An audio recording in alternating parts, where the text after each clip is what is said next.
Welcome to the Institute for Strategic Policy Solutions, and we are so honored today to have our 2021 Great Debate, which we believe is our sixth one, and it is a debate for the ages because it always has our best and brightest students who compete after a lot of hard work to get to this space. My name is Kimberly Jackson, and I'm the Executive Director of ISPS, and I want to thank each of our students here for working hard to get to this phase. I want to also take the time to thank our faculty that work very hard with our students to make sure that they have the time they need to understand the depth of the importance of debating. I myself am a student of our moderator that I'm just going to introduce very shortly, and I understand that rigor and what it takes, that investment. So I want to say thank you for that. I'm not going to say the rules. I get to turn this over today, which is always lovely. I first want to thank our Dean Demers, because she actually sponsored this event. So before I introduce her and say all the warm and yummy things that she gets tired of hearing, I want to personally say thank you. She has been an extreme supporter of the Institute for a very long time, and this is one of her passions. So Dean Demers, I'm going to introduce you and then you're going to take it away. Susan Demers is a 1971 graduate of Stetson University with a bachelor's degree in speech and theater and Juris Doctorate from the University of Florida College of Law. And since 1982, she has served as the Dean of St. Petersburg College, an ABA-approved paralegal studies programs, and taught a variety of law-related classes. She is currently the Dean of the College of Policy, Public Safety, Ethics, and Legal Studies at SPC. And one of our most important endeavors, her most important endeavors, is a civic engagement project designed to develop more informed citizens. She also oversees the four-year program in public policy and administration. And now that I'm done reading her specific bio, I want to say again that she is my former professor, my former trial coach, and that to so many others in the community. And she has a passion for how you deliver messages. Communication is key. So thank you for your sponsorship. Thank you for leading this again, your sixth year. And thank you to all the faculty and students who are doing this, and to our special guest that I know you will introduce. Thanks. Thanks so much, Kim. And I want to say to all of you, welcome to the Great Debate. It is my honor to be part of this tradition that now goes back 12 years here at the college, and well, frankly, several millennia since its origins in classical culture. So before we start, I have to say thank you to two really important contributors. The first is the Institute for Strategic Policy Solutions, who has organized all of this, but really the legs on the ground, the people who made it happen, were our amazing student life and leadership coordinators. And I want to say just a few words about why we bother to do this. First of all, this great debate fulfills the college experience goal by promoting a friendly inter-campus rivalry. It provides great out-of-class experiences for students and for audience members, and it helps our competitors hone their research skills, their writing skills, their presentation skills. And some people would say, well, all of those things are important job skills, but I would also add those are important human skills. I want to also talk about the idea that it forces us to think about big ideas. Our debate topics over the years have been tremendously controversial topics, but also, let's just say the things that we ourselves struggle with on a daily basis. Things like, the death penalty, affordable education, genetic engineering, school choice. Controversial issues, yes, but important to all of us as citizens to understand what we're casting our vote for, what we're participating in, why the world around us is as it is. I want to thank all of you, students, faculty, and staff, family members, friends, long-suffering classmates, all of you who have turned out for the debate this afternoon. I also want to recognize judges and timekeepers, facilitators, and coaches who helped present the event in its preliminary rounds. Right now, I want to introduce our judges for this afternoon. My boss, our Vice President of Academic Affairs, Dr. Matthew Leo Troth, and Dr. Jamel Connor, who is our Vice President of Student Affairs. And lending us extra credibility this afternoon is a visiting judge, Dean Dee Sibley, who is the Dean of STEM and Business Programs at Eastern Florida State College. And we hope very much to have her participate along with us in some of these future endeavors. Thank you so much for joining us today, Dean Sibley. And thank you to all of our judges for placing themselves on the hot seat this afternoon. I'd much rather have my job than yours.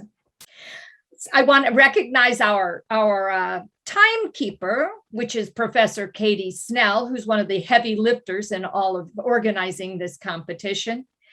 And I also need to recognize Provost Mark Strickland, who's the provost of the Seminole campus, who is going to be the tally man this afternoon. He's the scorekeeper.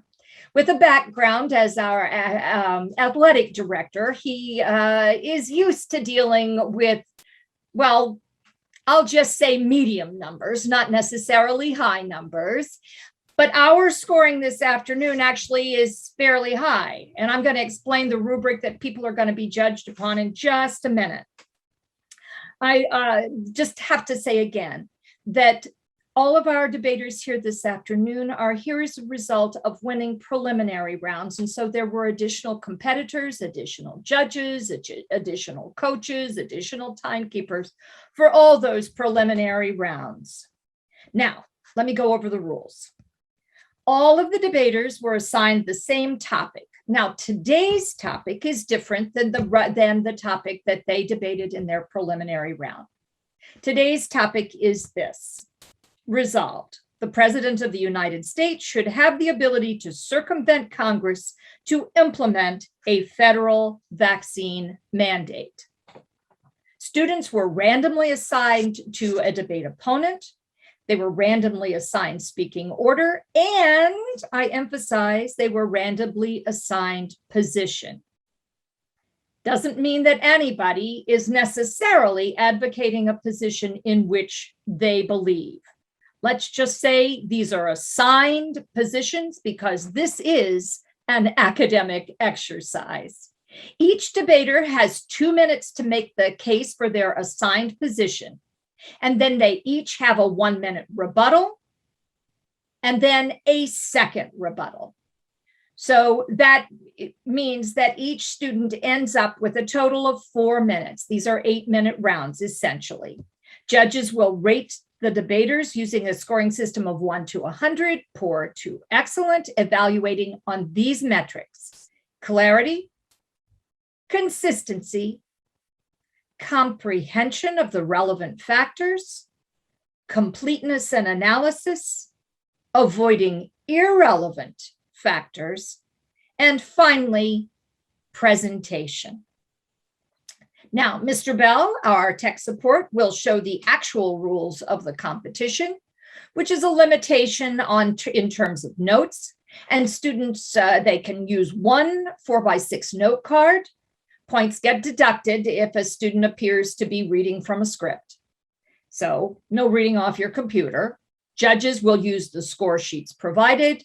All scoring discrepancies are to be decided by a referee. Serving as our referee this afternoon is Professor Michael Culligan. Any questions about rules will be answered by Professor Culligan. Students won't be interrupted while delivering their argument. And it's my job, well, really, it's Dr. Strickland's job to keep us on the time schedule, and Professor Snell is gonna make that all work. A clock will be shown to the student to adhere to the timing. So with that, I think we are ready to proceed. I need to introduce our first set of competitors. Welcome, please, Shad Rizvi of the Seminole campus and Tina Varner of the Clearwater campus. Again, the issue: resolved, the President of the United States should have the ability to circumvent Congress to implement a federal vaccine mandate. Agree or disagree. Taking the agree side is Shad Rizvi. Taking the disagree side is Tina Varner. So going first, Shad Rizvi, you have 2 minutes to make your argument. Professor Snell, are we ready? We are indeed. Mr. Rizvi. Hi, my name is Shad Rizvi, and my position is that I agree that the president should be able to implement a mandate or bypass the Congress to implement a federal vaccine mandate. The facts are pretty simple, actually. COVID-19 vaccines are effective at helping protect against severe disease and death from variants of the current virus that's circulating, including the Delta variant. A vaccinated workforce should help avoid contact tracing and long quarantine periods. Getting vaccinated exhibits good corporate citizenship, as vaccines protect the herd. Once a critical portion of the population is vaccinated, it's unlikely that an outbreak will occur, which protects the community. It fosters a safe and healthy work environment while protecting vulnerable employees and promotes stable staffing levels due to fewer illnesses and the need for time off.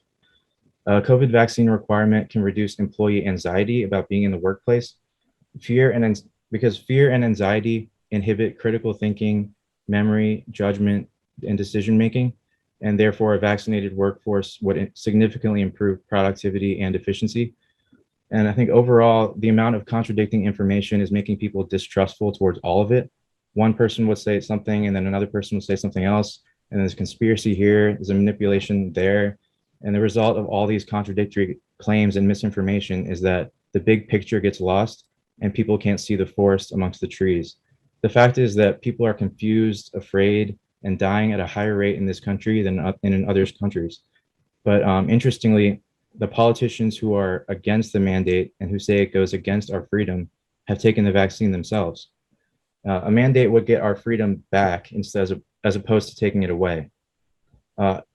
Notice how certain politicians who speak against the mandate are all charged up and angry, and they throw in words like freedom to give the impression that it's under attack and that you need to be angry. But all of this is just inciting anger. Thank you, Shad. You've reached your 2 minutes. Okay, thank you. Thank you, Shad. Now, Tina, you have 2 minutes to argue the opposite point of view. Unmute yourself. Ready? I do feel like it does go against my rights, and I am angry because it goes against my constitutional rights as a human being to do what I want with my body. I won that a few landmark Supreme Court rulings just to give an idea of we won the right to do what I want with my body through Roe versus Wade gave us the right to abort children if we are abort a fetus. I'm allowed to marry anyone I want, regardless of race, from Lovings versus Virginia in 1967. I've won the right to do what I want with my body through the Supreme Court. And I am angry because you are taking away my freedom to choose what I do. Not to mention it goes against my 14th Amendment clause, which is equal protection, saying that anybody from a large company is mandated to get the vaccination or else they're fired. And then anybody in a little company can choose to do whatever they want with their lives and their will. And that's unfair, it's unjust, and it's unconstitutional. Also, if you take smallpox, before it was eradicated, had a 30% death rate, where COVID only has a 1.6% death rate. If you're vaccinated and you are protected, then me being unvaccinated has nothing, it doesn't affect you, it doesn't hurt you, it doesn't harm you. As long as you're vaccinating yourself, you are protected. And my right to choose what I want to do with my body has no effect on you. And now that we can vaccinate children, it has no effect on any part of your family. So it's completely unjust, unright, and unfair that the president is trying to tell me what I need to do with my body and my person. The U.S. Food and Drug Administration hasn't even fully approved the vaccination due to the instability of it all. I mean, it usually takes 5 to 10 years to come out with a vaccination that we know is safe to vaccinate the people. COVID-19, they came out with a vaccination in a year? And I think that I have the right to choose that if I want the government to inject me with something Thank you, Tina. You've also reached 2 minutes. Thank you, Tina. Shad, first rebuttal, 1 minute. Okay, about the unconstitutional part, I think morality and morality versus public policy plays a big role in this. I think when people are presented with so many choices, like so many choices of things to believe, like a lot of people believe in one conspiracy theory, they'll believe that the virus will cause like certain side effects that are not true, or they believe that the rates of side effects are higher than they actually are. Then people actually just tend to do nothing because it's easier. So it's just the paradox of too many choices. And I think about the time of the virus, that it only took 1 year to make, it's because it was a worldwide effort instead of just it was everyone working on it all at once. So that's why it went quickly. But overall, the vaccine would definitely is the only way to curb the rate of the virus. Thank you. You've reached your time limit. Tina, 1 minute, sir, rebuttal. I don't agree. It's the only rate to curb. There is no proof showing that it's going to curb any part of the virus. You know, we are born with a natural immunity that God gave us. Half of California, they did a test study, and half of California, 40% actually, was naturally immune to the virus. I've gotten sick from COVID already. So my body has naturally built up an immunity to it. I don't need the government to give me a shot full of, you know what, I don't know what's in it. And you know what, neither do you. And you can back up whatever they say, and you could stand for whatever you believe, but I have the choice to do what I want with my body. And if they take that right away from us, then what do we have? What's the point? I disagree. I feel like we're backing this because the president needs to possibly be right. Look, alcoholism kills 85,000 people per year. Why aren't they doing things to save those people's lives? We are promoting it and selling it. It's not about saving people's lives, because there are plenty of things that are taking people out all the time, and we're doing nothing about that. Why this vaccine? Why they have to? Thank you, Tina. You've reached 1 minute. Thank you. Shad, your final 1 minute. I think, well, your story about how you have a natural immunity, it's just an anecdotal fact. It's not like a comprehensive look at the whole topic. But the fact that I think a lot of the anger and the fear and the distrust that's being thrown at us is like a ploy. It's like trying to incite anger and trust, because it's like there's, how do I say? Okay, if you notice how certain politicians speak against the mandate, they're all charged up and angry, and they throw in words like to give the impression that we're under attack, like our freedom's under attack, and that all their entire arguments are blame, denial, and accusation with nothing else to offer. And all of this are just signs of covert manipulation, which indicates a hidden agenda under the guise of being a voice for the people. So it's like, it looks like the people have certain politicians. Thank you, Shad. That's time. Thank you. And Tina, your final rebuttal. I feel like the point blank, I have a right to choose what you do to my body. There is fear, there is anger, because he is firing people. There are people losing their jobs who have been faithfully working for companies for years and years based upon not wanting to take the shot. It is my choice to do what my family and myself. And as long as you vaccinate yourself, I'm not affecting you. There is no health risk to you or your vaccinated. So there is no point for you to force your opinion or your belief system on me. And the Constitution backed me up. The Bill of Rights backed me up. And we have believing this since back in slavery times. Look, needing to show your papers for vaccinations and where we're taking this is something that we abolished way back in when we had slavery, and they wanted to see papers to do anything. It's my right, it's my choice, and it's my body. And you have no right to tell me otherwise. I mean, that's the end of the story. Done. Thank you. And thank you, Shad, as well. The judges will exit to the break room. We're going to remove this round of competitors. And while the judges complete their scoring sheets, I'm going to call in the second pair of debaters. I want to recognize during this little period of time while we're getting people in and out of the room, I want to recognize the coordinators of the great debate on the various campuses. From Downtown Midtown Centers, Professor Tara Newsom and Jason Nicholson of Student Life and Leadership. From the Clearwater campus, Professor Michael Culligan and Stephanie Henningsen, Student Life and Leadership. From the Seminole campus, Professor Bladar Prifty and Anjum Perfetti, Student Life and Leadership, St. Pete Gibbs, Professor Katie Snell and Barbara Weaver, Student Life and Leadership, and from the Tarpon Springs campus, Professor Eric Tucker and Student Life and Leadership Coordinator Stephanie Henningsen.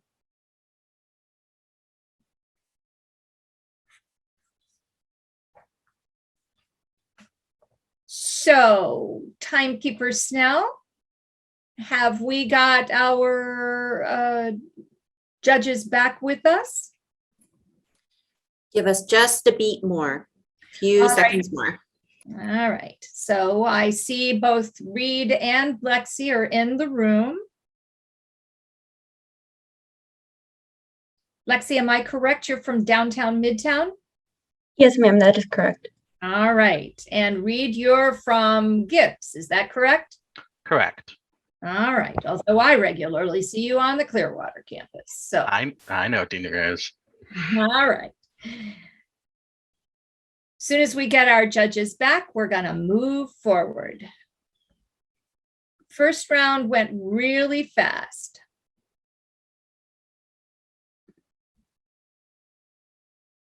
Just double checking as always, making sure the notes, having the ability to write down notes during my competitor's speaking time, correct? You may take notes, yes. Thank you.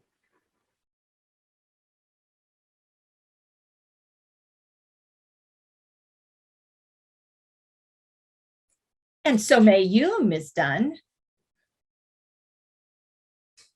Okay, I just checked in. They're wrapping up deliberations right now and are getting ready to re-enter.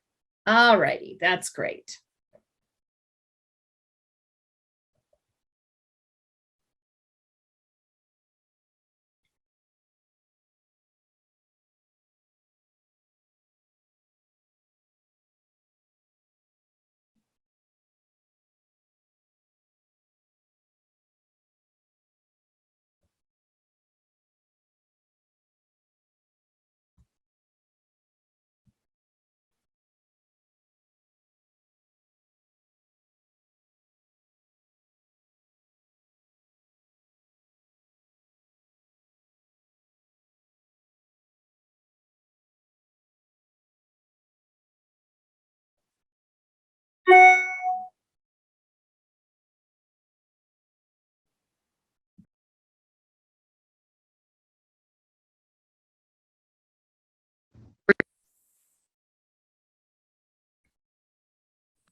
You see, we have both the coaches in the room. There's nothing more useless than a coach during a competition.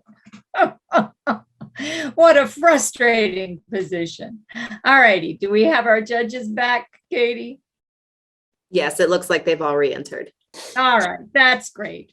I want to introduce our judges to our second set of debaters. Welcome Lexi Dunn of the Midtown Downtown campuses or centers, I guess we'd call them, and Reed Osterloth of the Gibbs campus. Once again, just in case you've forgotten in the minute transport, the topic is the president should have the ability to circumvent Congress to implement a federal vaccine mandate. Taking the agree side this afternoon is Lexi Dunn. Taking the disagree side is Reed Osterloth. Lexi will be first. 2 minutes to make your argument. Timekeeper will let you know when you've hit the 2-minute mark. All right. There you go. Ms. Dunn, floor is yours. Hi, my name is Alexis Dunn, and I will be talking about why the president should have the ability to circumvent Congress to implement a federal vaccine mandate. First, I would like to go over the history of vaccines as well as how a vaccine mandate can help our economy and our workforce. As we know, in 1796, Edward Jenner was the first person and the founder of vaccinology in the West after he inoculated a 13-year-old boy with a vaccinia virus known as cowpox and then demonstrated immunity to smallpox. In 1798, the first smallpox vaccine was developed. Vaccines are safe and effective at helping to protect against severe disease and death. By getting the COVID-19 vaccine, we are protected from variants of the virus that are circulating. including alpha, beta, gamma, and delta variant, as well as any new variant that may happen to come along. Although you are not immune, the vaccine will help to reduce the severity and limit negative health implications on a case-by-case basis. Other illnesses that have been eradicated through the use of a vaccine are smallpox, measles, mumps, rubella, and polio. As of right now, Florida is 60.6% fully vaccinated.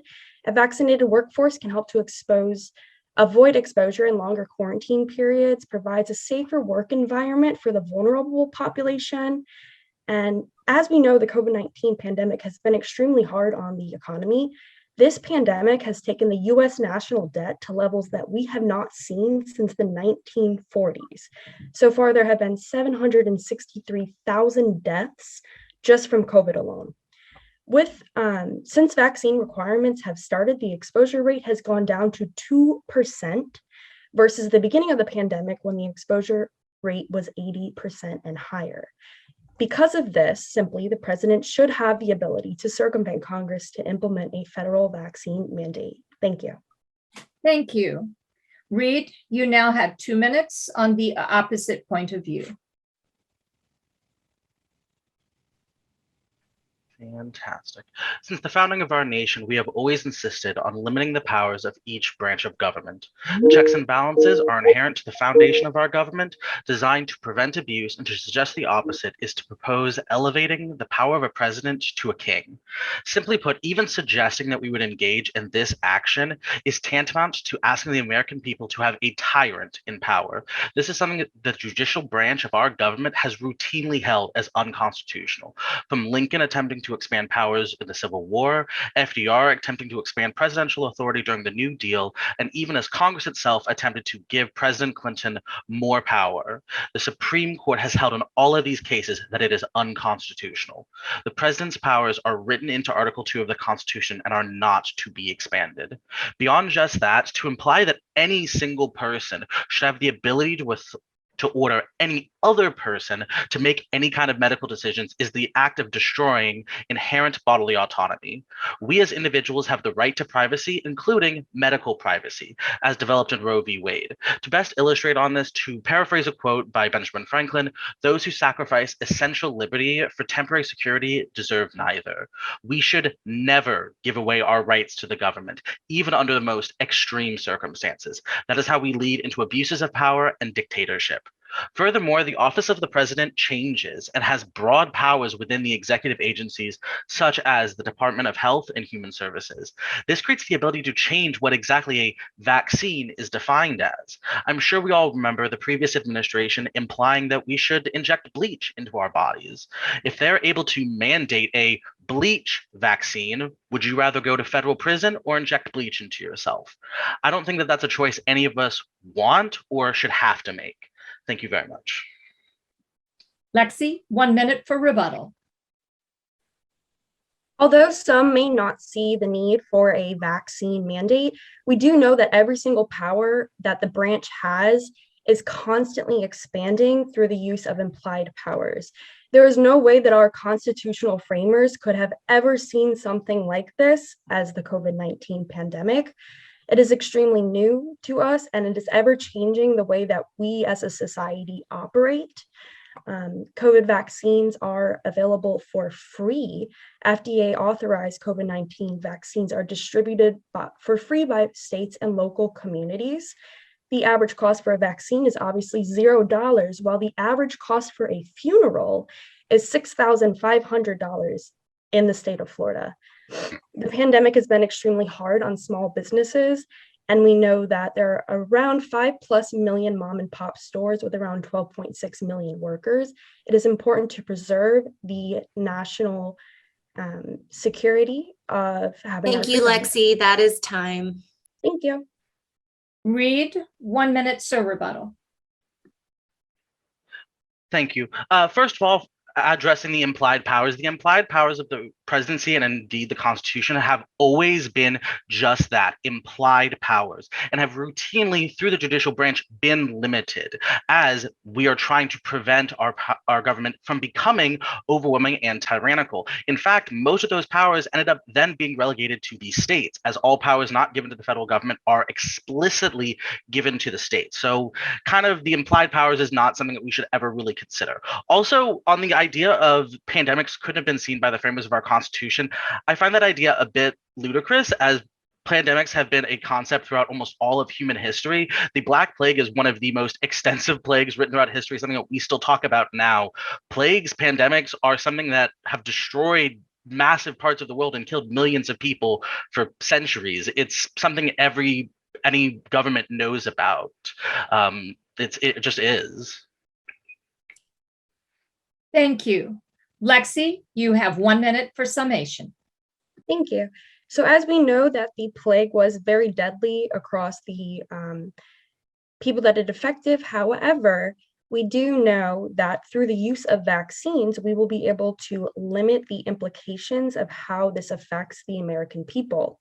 As I said before, other illnesses have been eradicated through the use of a vaccine.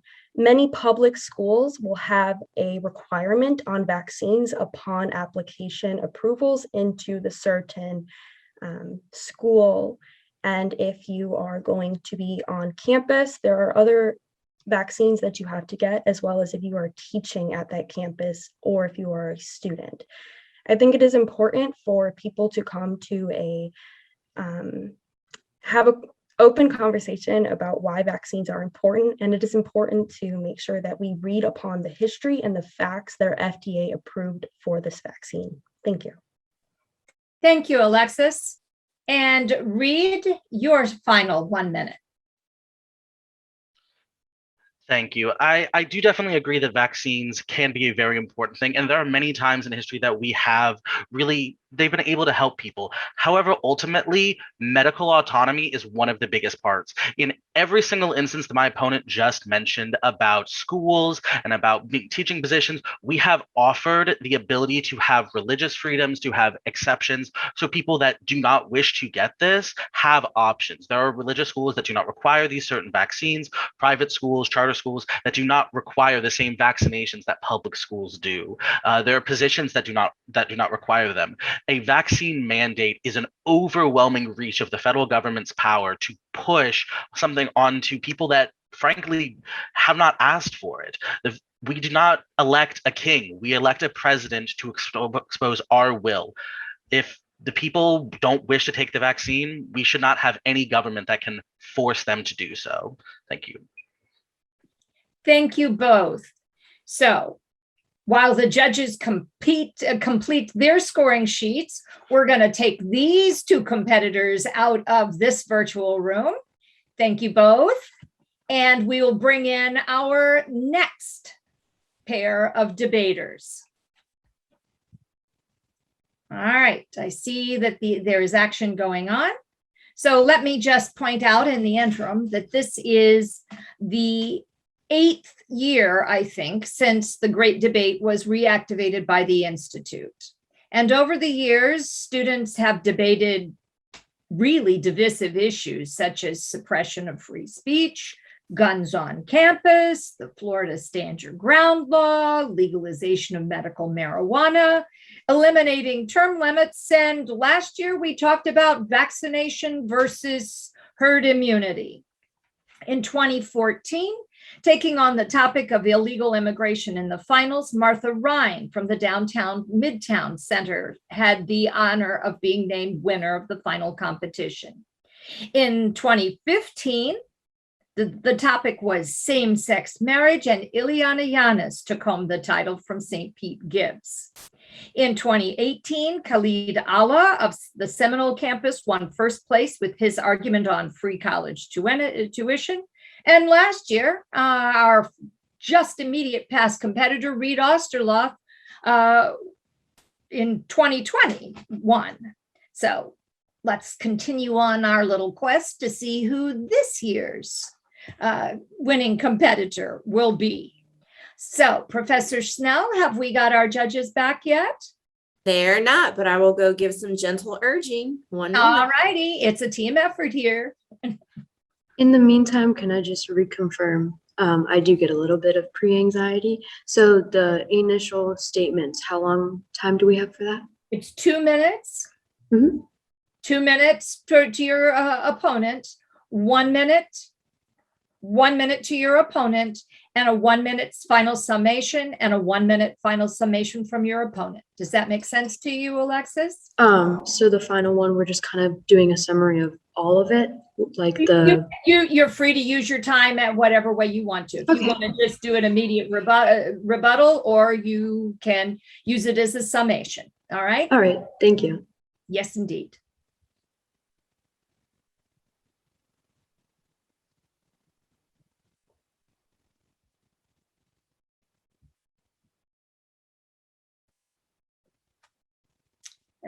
Tracy, can we test out your microphone just to make sure that it is functioning?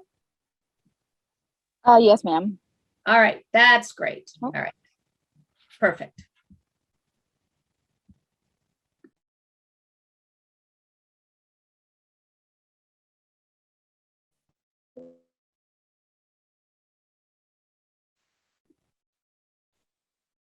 As soon as we have our judges in the room, I will introduce you both to them, and then we'll take off. All right. This is the third round, and both of them have gone smoothly, but it's a virtual world. So be prepared, and we're all on your side. Okay. Yeah, No I was problem. scared in the waiting room that when I was practicing, people could hear me because I don't understand Zoom that well. Same.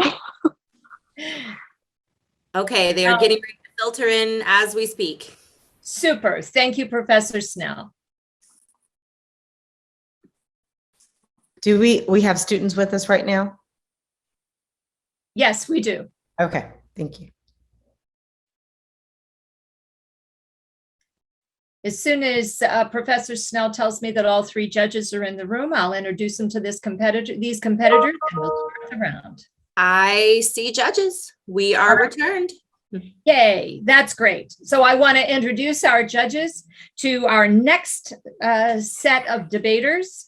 Welcome Alexis Gamache of the Seminole campus and Tracy Dean from downtown Midtown.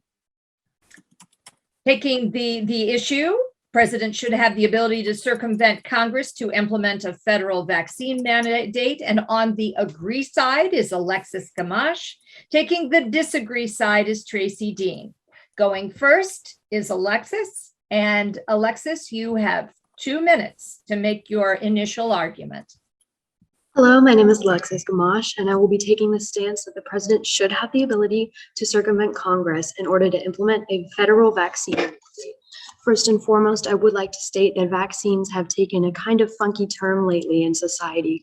I believe that it has become too politicized, and we need to focus on the true purpose of these vaccines and the thing that the president would be thinking of most, which is the interest of public health, which is a huge issue, especially for people that are immunocompromised and can't take the vaccine regardless if it is mandated or not, which would need herd immunity. As COVID entered our lives, the president has an obligation to protect its citizens. And as the COVID pandemic spread to America, it became an immediate threat. We have people that have cancer, people that their immune systems don't work properly. Religious reasons, they can't get the vaccine, they need to stay home. So it is an immediate obligation for the president to mandate that, to protect all of the people. Currently, it is a choice, and those who choose not to get vaccinated actually take away the liberty right in our Constitution. People that can't get vaccinated no longer have the liberty to go out in public and have safety and know that they are safe when they go outside. And so it is very important that we allow the president to circumvent the Congress in order to implement a vaccine mandate. Thank you. Thank you. And with that, I'm going to call on Tracy, 2 minutes to argue the opposing point of view. I start now. Yes. Okay. Hi, my name is Tracy Dean. I will be taking the opposing side of why the government should not be able to mandate a vaccine. For one, it's unconstitutional. The government should not have the right to tell citizens what they should do with their bodies. It's your body. It's your own sacred place. Two, immunity. I was listening to Lexi. She said something about immunity. Well, some people they have autoimmune diseases, which by adding the vaccine, they're not able to get the vaccine because they have some kind of medical issue, something that's already wrong with them. And if they do get the vaccine, it can just trigger even more issues with them. Also, sometimes the vaccine, if you already have, with that being said, if you already have pre-existing issues, it can make things worse for you. You don't necessarily know what's in the vaccine to begin with. They can have really harmful ingredients in them. And also, some people now working from home is a thing. So why do we need to get the vaccine if already others are able to work from home if they're not around other people? And on top of that, most adults, they don't like being told what to do, which they shouldn't be told what to do. It can also, wearing the masks has helped improve, the spread of COVID-19, washing your hands. So the vaccine should not be, there's other things that we can do instead of implementing a vaccine mandate in place for this. Thank you. Thank you. Alexis, Yes. Am I good to start? you are good to start. 1 minute. All right, awesome. I noticed that Tracy had commented on how I said herd immunity. The definition of herd immunity is for those that are immunocompromised and cannot take vaccines. It has existed since all of our previous vaccines as well. And basically what that's saying is as long as other people get the vaccine and there's a high enough percentage, those people are also protected. I would also like to say that studies have shown that the vaccine is much more significantly effective than masks or washing your hands. Also, work from home, it would allow these people to get back into a more normal life in the office, allowing for better job rates and success rates in the business field. Also, the contents of the vaccine would be disclosed, and for religious freedom purposes, that could be an exception if there's an ingredient that goes against a religion. Thank you. Thank you. Alexis, your final 1 minute. Yes, thank you. So overall, there are obviously both sides to an argument. However, I think that the pros outweigh the cons. It protects the general public. It is in our best interest for our health. And also to consider those people that have nothing that helps them fight against this virus, let alone everyone getting the vaccines who are eligible to get it, allows us to progress towards getting back to our regular life, because it will prevent new variants and more spreading of the virus. Sorry about that.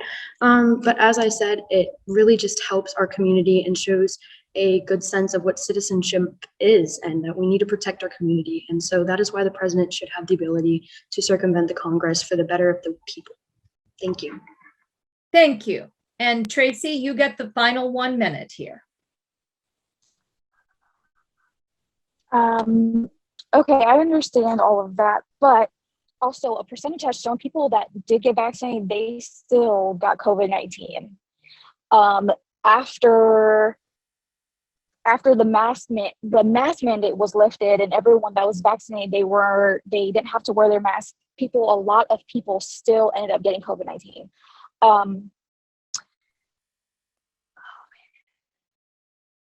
Oh no. Still, even when you do get the vaccine, it can still trigger some other issues. It can be more detrimental for people that already have pre-existing health issues when they get it. It can just trigger more issues with them.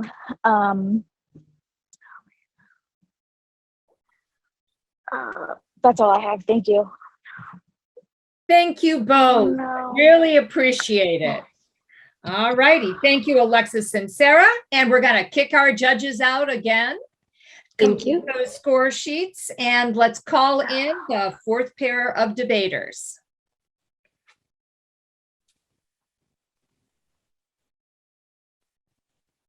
Now, while they're making their way into the room, I don't know, Dr. Leo Troth, you just may have to hang around.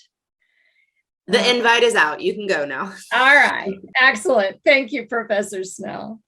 I should Am I say, supposed to still be in here? I'm sorry. nope, we're gonna kick you right out. We got it. All right, excellent. I just want to say that obviously this is doing this virtually has its own challenges, but you also see the willingness of our students to jump right in. Tracy actually was a last minute addition and she jumped right in, as is Norbert Antel. So we really appreciate our students' flexibility and their willingness to jump on board. I also want to say that there are a couple of other key players that have gone unrecognized thus far. And one of them is the amazing Sam Jenkins, who appears to be everywhere on all 11 campuses, as far as I can tell. And then the man who is actually all of the things behind the curtain, that is ISPS, and that's the amazing Kyle Bell, who is our videographer and just makes things look good. So thank you to both you gentlemen for everything you've done to sort of make this virtual event come to fruition today. All right, so let's see, we've got Norbert Antel, is that right? Am I saying your name correctly, Mr. Antel? Yeah, it's Antal, but that works too. Antal, would you, let's just do a real quick little mic check. Test. It's still quite low. If you can raise the, and Kyle, if you would be on that so that we can get this heard. And then Garris Sakadalis, is that correct, Mr. Sakadalis?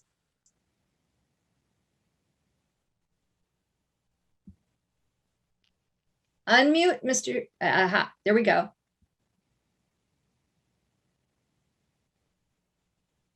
Kyle, we've got some troubleshooting to do here. Yeah, I would suggest checking your guys' microphones on the left bottom corner of the screen and make sure the correct microphone is selected. Can you hear me well now? Better, Is there a microphone on your headset? No, it's right here. Okay. Let me see. Yeah, I'll try and move reset it and closer. check. Yeah.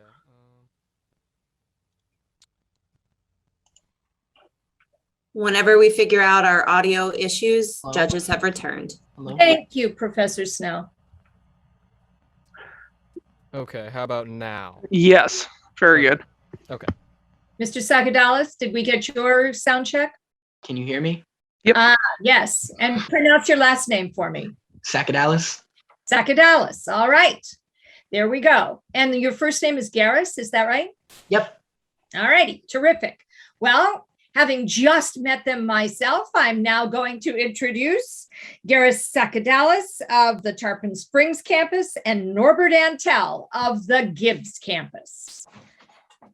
As our judges now know, but I'm going to state it for our participants, the proposition at issue is the president should have the ability to circumvent Congress to implement a federal vaccine mandate. Taking the agree side is Mr. Sakadalis. Taking the disagree side is Mr. Antel. So, Garris, you're going first, and you'll have 2 minutes to make your initial argument. When do I begin? The president should have the ability to circumvent Congress to implement a federal vaccine mandate because it will benefit the United States in the long run. Our rights are being violated until such a mandate is implemented. And we have had similar mandates in the past that have produced high levels of success. Following an act utilitarian approach, implementing a federal vaccine mandate will increase the overall happiness of the United States, despite maybe initial protests. I'm sure that everyone wants to return to a normal life. And given that the vaccine has a 90% efficiency rate, all it takes is a shot and maybe a few follow-ups, and everyone will be able to benefit. But everyone needs to be involved, and only a federal vaccine mandate can ensure that. Refusing to get the vaccine violates the rights of others. According to the equal liberties principle and natural rights, everyone is entitled to as many rights and liberties as possible, as long as they are not taken from others. So everyone should have the right to choose, but people do not have the right to infect others. So there is no right to choose to not get a vaccine in this situation, because it is inhibiting the health rights of others, and only a federal vaccine mandate can prevent this inhibition of rights.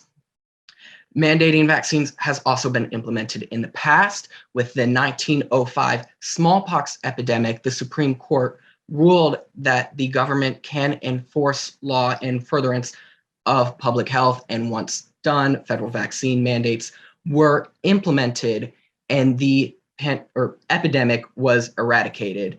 And given the current state of the pandemic and the efficiency rate of the vaccine, implementing a federal vaccine mandate would further the public good. And in conclusion, the president should be able to implement a federal vaccine mandate. Thank you, Garris. All righty. Norbert, you're next up. You have 2 minutes to speak in opposition. All right. So America has always been a bastion for the ability to choose and be freed from any tyrannical impositions on personal choices or freedoms. In the present times, presidential mandates on vaccine requirements implies more power than originally granted by the Constitution in its documents. In fact, as the Harvard Law Review states, directives and executive orders become unconstitutional when the scope of where they are effective exceed and transcend individualistic and case-by-case bases that they were meant for. By definition, executive orders are to affect only the operations of the federal government. However, in modern times, private businesses of 100 or more employees are also targeted and imposed upon.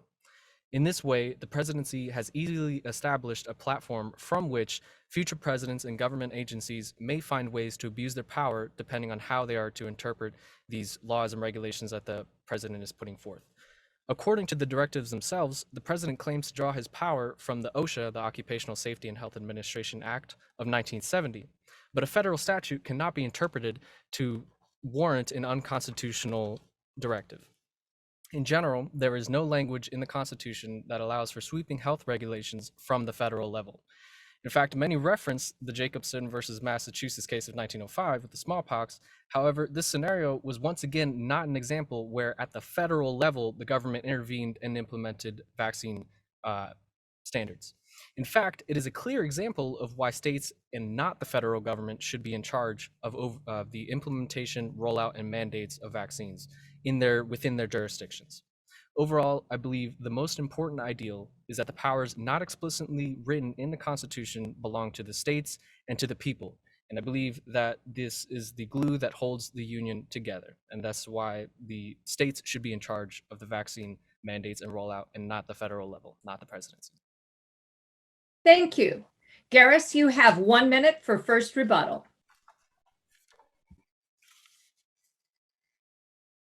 Can I go now? All right. So following the Supreme Court ruling of Jacobson v. Madison in 1905, the Constitution empowered the state and local governments to enforce laws in the furtherance of public health. And at the time, this was only an epidemic of smallpox. I think in the current global and national pandemic, at this level, a federal mandate is necessary to cover all the areas of the United States. Because if this mandate is left to just the state and local governments, we cannot fully ensure that everyone will get the vaccine mandatory to ending this pandemic. Thank you. Thank you. Norbert, 1 minute rebuttal. right, I'm gonna wait for that timer. So while I believe that it is important that the federal government do get involved in the implementation of a vaccine standard, I still think that if the states are the ones overall in charge of these vaccine rollouts, it would actually be more efficient, seeing as how with the advent of like modern technology and the ability to work together in ways that are unprecedented, that they were not able to do a century ago. I believe with those tools and capabilities in mind, the state governments would actually do a far, far greater job at implementing and rolling out vaccine standards than the federal government. I don't believe that vaccine mandates are necessarily a bad thing, especially when considering you don't have the right to infect people, as you said. But I also believe that, again, the state governments logistically have a far greater chance of making an effective vaccine that doesn't inhibit the right to choose whether you want to get vaccinated or not, and still disrupt the pandemic or overall quell the problem. Thank you, Norbert. That's time. All righty, Garris, your final rebuttal, 1 minute.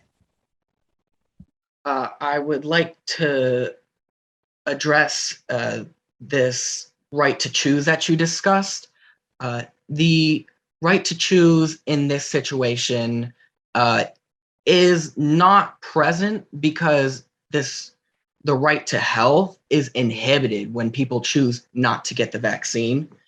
So only a federal vaccine mandate can ensure that this right to choose is not necessary. It should not be left up to the state and local governments. Instead, the federal government should implement a policy that coincides with the state and local governments rather than just the state and local governments. Thank you. And finally, Norbert, your second rebuttal. 1 minute. All right. Cool. So while I do think a coincidental policy would be a good idea, I also think that this now in these modern times is a really opportune time to be able to disrupt the trend where the executive branch over the past couple presidencies, or even like the past 10 presidencies, has gained more and more power as time has gone on by simply issuing executive orders where they gain powers that are just straight up not written inside of the Constitution. So I think by allowing states to have more power in this situation, I think this is a very actually like ideal and opportunistic time where we are able to let states have more power because of that ongoing feud between the federal and state governments, where there's always an argument as to which has more power over the other, as has always been since the beginning of the United States government in general. So again, just to reiterate, I think that the state governments being able to decide for themselves exactly how they roll out this vaccine, which they are more than capable of doing. Thank you, Norbert. Thank you both. I just have to say that to have one of my favorite cases, the Jacobson case, and act utilitarianism in the same round makes this a dream day for me. So thank you very much. And we'll kick our judges out of the room. We'll bring on our final set of competitors. Our fifth set of competitors are coming into the room. And I think this is the point that they actually encouraged me to talk about the history of debate in democratic institutions. Now, very few people would encourage me at the start of an evening or program to talk about the importance of debate. And there's certainly, most people are going to be run screaming if I start talking about how important it is. But I just want to say, it is so brave of our students to do this. Public speaking is the single biggest fear in the United States. So taking this on in a situation where you are dealing not with public speaking on a trivial topic, but public speaking on a thought-provoking and one that requires deep thought, is really being brave. And I just want to say thank you to all of our students. Yes, everything started with the Greeks. And yes, if you actually just go back and read Aristotle, you'll get all the information you know on how you need on how to be successful in a debate. And yeah, I am one of those people who actually read Cicero for fun. You can sort of tell it when I talked about act utilitarianism. It makes my heart go pitter pat. But the fact of the matter is that if you were to pick up any of those classical pieces of literature, you might have just a little bit of trouble with, say, the 19th century language of the most recent translator. But it wouldn't be very long. By the third page, all of our competitors would recognize exactly what their coaches had talked to them about in terms of pathos and ethos and how to connect with an audience. And so that's all I'm going to say on the topic. And I'm going to let Professor Snell assure me that the judges are in the room. Assurances are here. They have All right, so I'm going to spare all the rest of you my dissertation on the age of reason and introduce you to our final set of competitors. Joining us right now for the 5th round of the great debate is Izzy Quinn of the Gibbs campus and Mackenzie Morris of the Tarpon campus. So let's just test out. First, Izzy, let's check and make sure that your microphone is functional. Can you hear me all right? Okay, we certainly can. And Mackenzie, can we do the same with you? Can you hear me? Absolutely. It's a little bit muffled, but just speak up, all right? And with that, I'm going to remind our judges for the final time that today's topic is resolved, the president should have the ability to circumvent Congress to implement a federal vaccine mandate. Taking the agree side is Izzy Quinn. Izzy, you have 2 minutes. All right, thank you.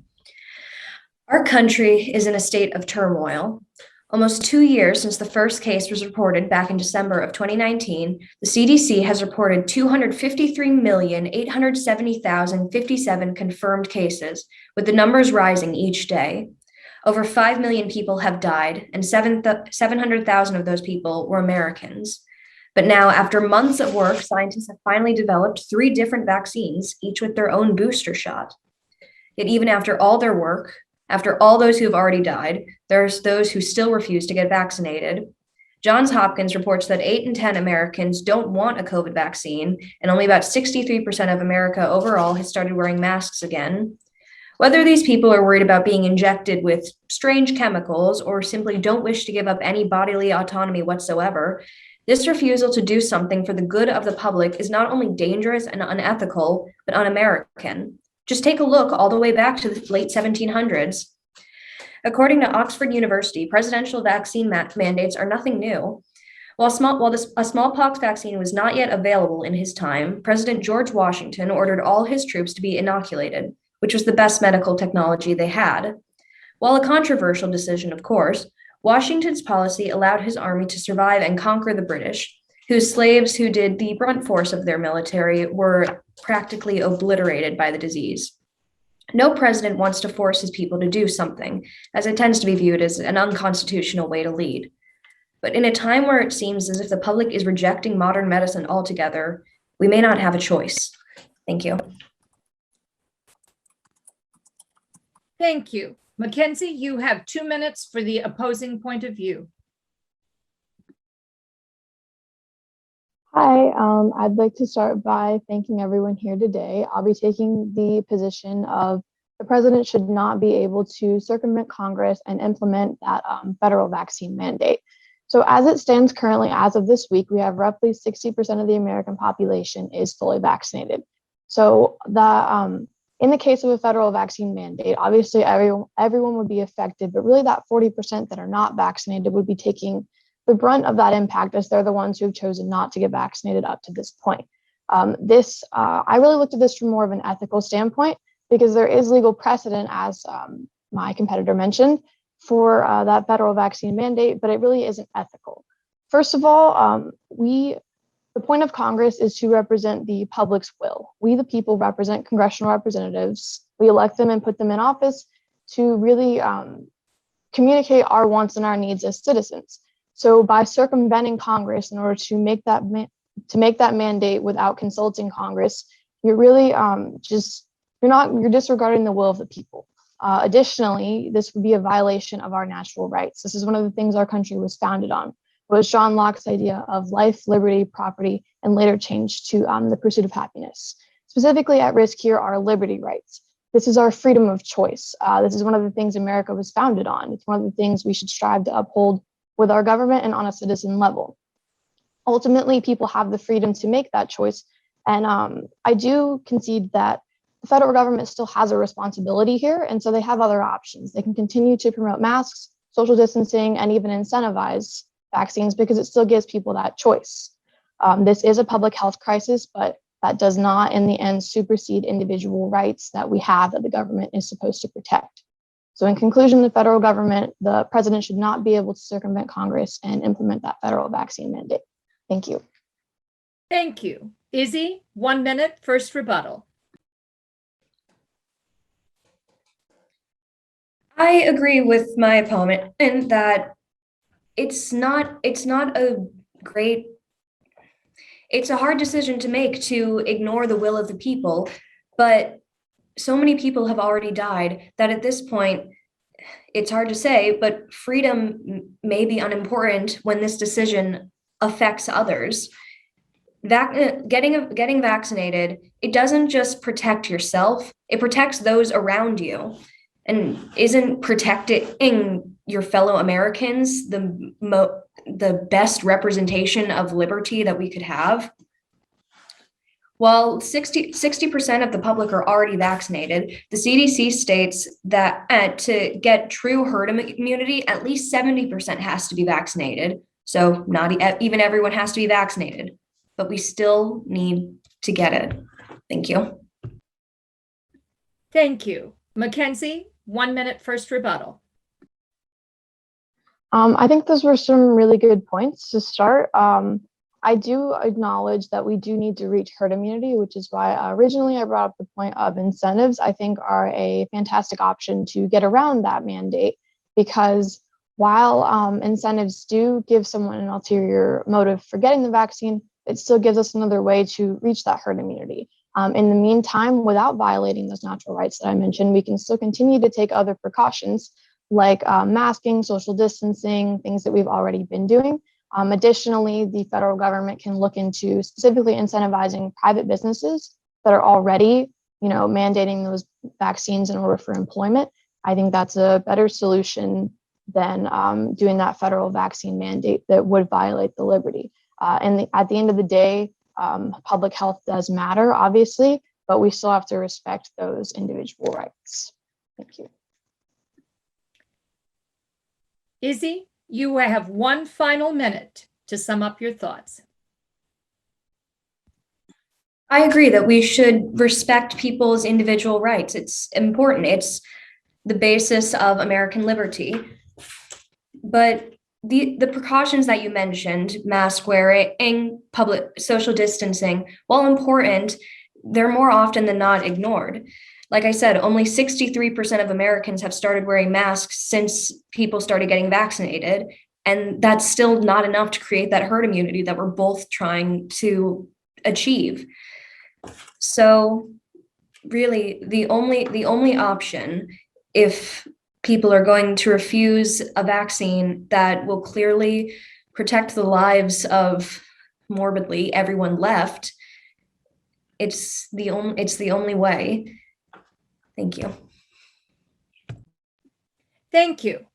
Mackenzie, final 1 minute. So I definitely do think vaccines are important. They play an important role in reaching that herd immunity.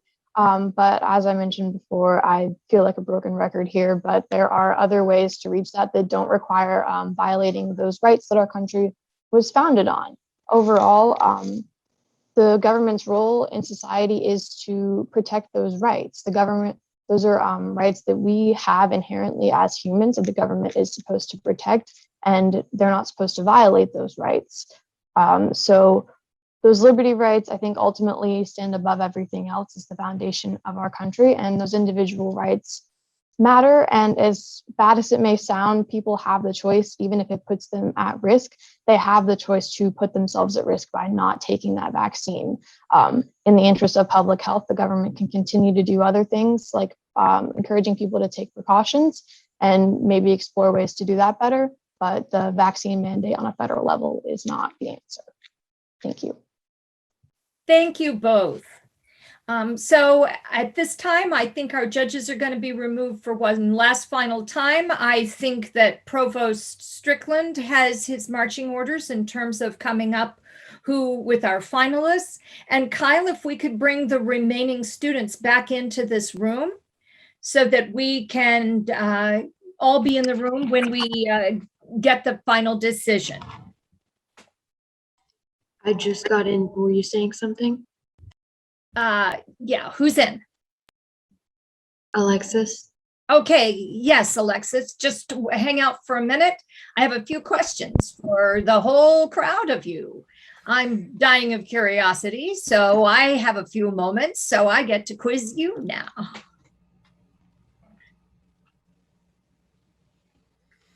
We have just a few minutes before the judges' tallies will be made. And what I'm going to do is exercise my privilege, since I've got the microphone here, to ask you all some questions. So my first question is just kind of down the line. And I'm going to start over here with Mackenzie. Have you ever competed in a formal debate before? I have actually. Just this past Saturday, I was in the Ethics Bowl. So I did that. Not really anything before that. All right. Izzy, have you ever competed in formal debate before? Other than the great debate at the Gibbs campus, no, this is my first time. Professor Snell kind of strong-armed me into it, but it's okay. Good work on Professor Snell's part. You have a natural aptitude for it. Tina, have you ever done debate before? No, I haven't. This is my first time. And why did you decide you were going to do this? Again, my teacher actually told me I would get extra credit. All right, let's hear it for extra credit. Reed, I know this isn't your first rodeo. Let's see. I've done debate for almost 11 years now. Competing at, I've done, again, normal school competitions, district competitions, state competitions. I've done, obviously, Dean Demers, as you know, I did the competition last year and competed in it the year before, which was sadly only the first year. It's the only time we've been able to do it physically. We were in person. But yes, I've competed quite a few times. So Alexis Gamache, is this your first competition? Other than there's been a few I've been to a few friend get-togethers or family things where we we'll discuss current topics. It's not necessarily a formal debate, but I've done that before where we just go back and forth, friendly conversations instead of letting it get heated and stuff. And then obviously the debate to get into this one I did. Very cool. At my house, we engage in the same kind, we call them discussions. Norbert, is this your first competition? No, the first one I had was a month or so ago, and then I lost horribly, but then they're like, yo, do you want to join this one? And I was like, yeah, so that's how I got in this one. All right, that's great. Lexi? I did a little bit of speech and debate team in high school. Excellent. I got confused for a second. My nickname is Lexi. All My right. actual name is Alexis.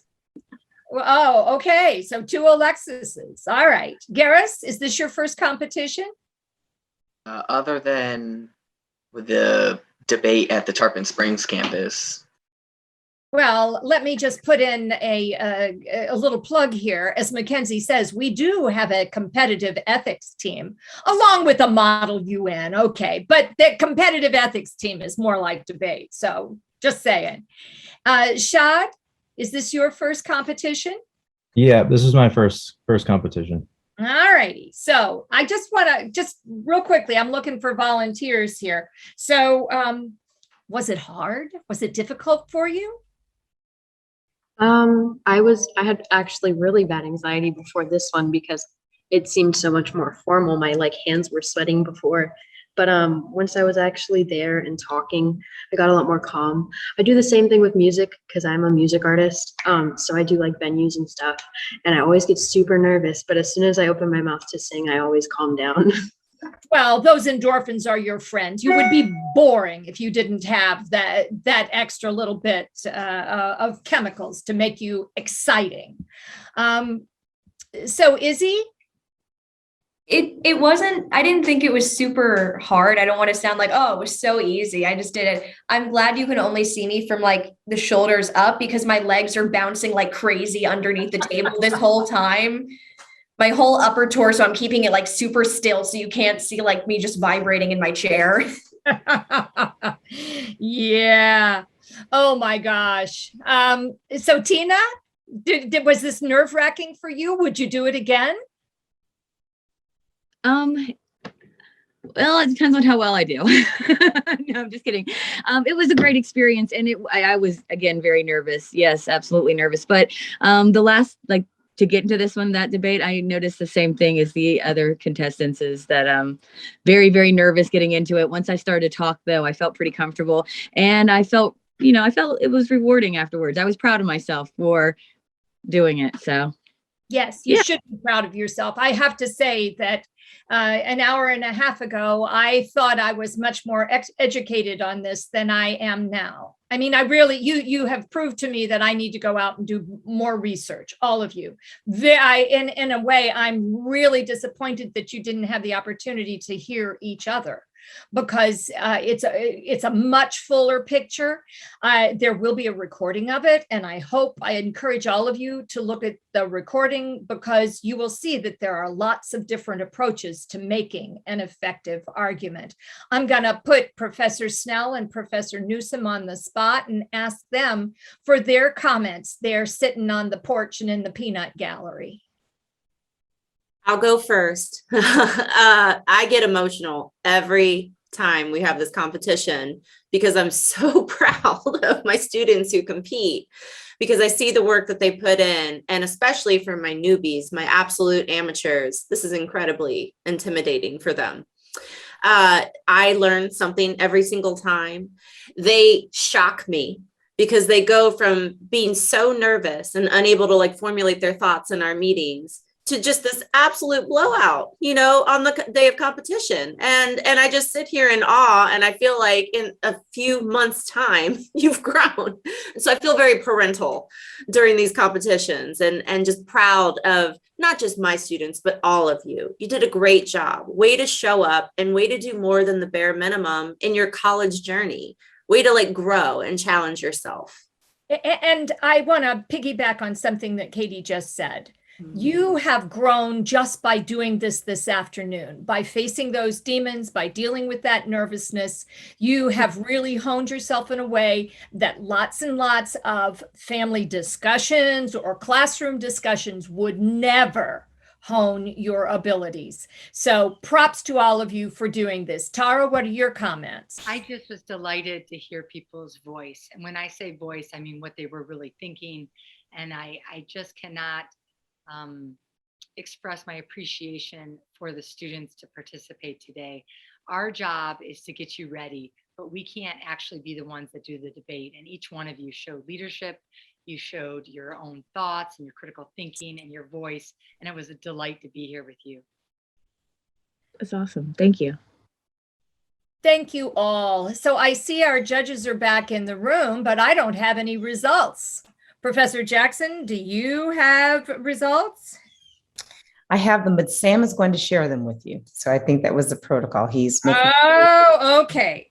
dotting every I and crossing every T, but we all worked on our math skills to confirm. All right, excellent. I hate tab room errors, as you know. There is absolutely nothing that drives me wilder than everybody to do everything right. And then at the last minute, we somehow or other make an arithmetic calculation error. So here we go. We had 5 eyes on it. Excellent, excellent. Well, I'm going to give you our, I guess what I'll say is, 4th through 10th in no particular order. So I guess I'll say our non top 3. And so I'll just read them sort of as I say, in no particular order. So Izzy, Shad, Tina, Tracy, Garris, Norbert, and Alexis. So those, is that 6? Is that 7? Those, talk about math errors. All of you, we have some kind of remuneration besides the honor, right? And the experience, no tuition charged for this particular extra experience, but we are so thankful to all of you for making this possible. And now, in 3rd place, Lexi. In 2nd place, Mackenzie. And in 1st place, Reed. So with that, I'm going to turn it over to Professor Jackson and just say thank you all and congratulations for your time. I also need to say thank you to Dean Sibley, to Dr. Leo Troth, and to Dr. Connor for doing this. And I also want to thank Mike Culligan for hanging around and being the official this afternoon. Katie Snell and Mark Strickland being the people sort of under the gun to make it function. And once again, thanks to Sam and Kyle. And thank you, Kim, for the opportunity to work with all of these wonderful people and to be an eyewitness and frankly, to learn quite a bit in this last hour and a half. I really appreciate it. Clearly, I have to go do more research. So Professor Jackson, I'm turning it back over to you. I'm always honored and amazed at how well our students do. Before I give our closing remarks, I would like our judges to speak up and give any comments they have. They are amazing leaders and they had the opportunity to hear some in-depth arguments. So with that, if we can, I don't know if Kyle can spotlight the 3 judges, but if you all will go in turn, we'll start with our guest, Dean Sibley, your comments and feedback, and then I guess followed by Vice President Connor and Vice President Leo Troth. So great job to all the students today. I think this is such a learning opportunity and you all really rose to the occasion. The critical thinking, the research skills that we saw today, and just the art of debate, being able to think on your feet. Anytime you're able to listen to your opponent's views and then incorporate that into your response, I think is a great way of, formulating those thoughts and bringing that forward. So I'll tell you, I really enjoyed listening to the students as I always do. And I'm looking forward to continuing to be part of this process and getting a debate between the institutions, because I think all of our students grow as a result of this. And it's such a great learning opportunity. Thank you for allowing me to participate and see the great job of all of these wonderful students. And I would just echo everything that Dr. Sibley said. This has been a fantastic event. And I think I was coming back in from the other room and I heard Professor Snell talking about none of you did just the bare minimum. You all did a fantastic job and you can tell the hours and how much work you went through to bring this forward. And we know that you went through a preliminary round on a completely different topic. So it's great to be able to see you all virtually. I cannot wait to actually have these back again in person. I love this event and wait for this event every year. Thank you all for participating, and huge kudos to you, because I know when I was your age, I would have run the other way, to be quite honest, for the opportunity to do this. And so you all did a phenomenal job. I'm very proud of you, and you should all be very proud of what you did. So number one, I would hate to debate any of you because you would all crush me. You all did amazing work, amazing job.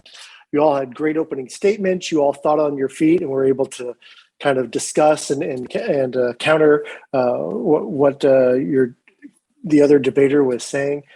I honestly, from today, believe that you were fully behind what you were saying. So I don't know if you actually personally believed the point you were assigned or not, but you all did such a great job that I firmly believe that you are speaking from the heart as well from your minds on the logic of your arguments, from the passions in your heart. It was a great job. So happy to see you all from all the different campuses and centers. Great work. Very proud of you all. And sorry we don't have millions of dollars in prizes for everyone today, because you all earned it. It was great work. So congratulations. Thank you so much. It was great work. It was fabulous to just listen and learn about your study. What you did to prepare for this is evident from your arguments. You were clear, you were concise, and this is stressful. It is stressful to be in a room with educators and present on this level and have it streamed to your peers. So congratulations.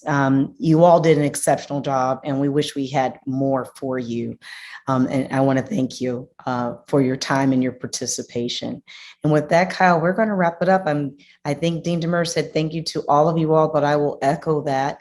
A big thank you to your participation, not just today, but in terms of your growth over the past 2 months to get to this room. Thank you. Thank each of you. So Kyle, if you will wrap it up by putting up our final program for the year.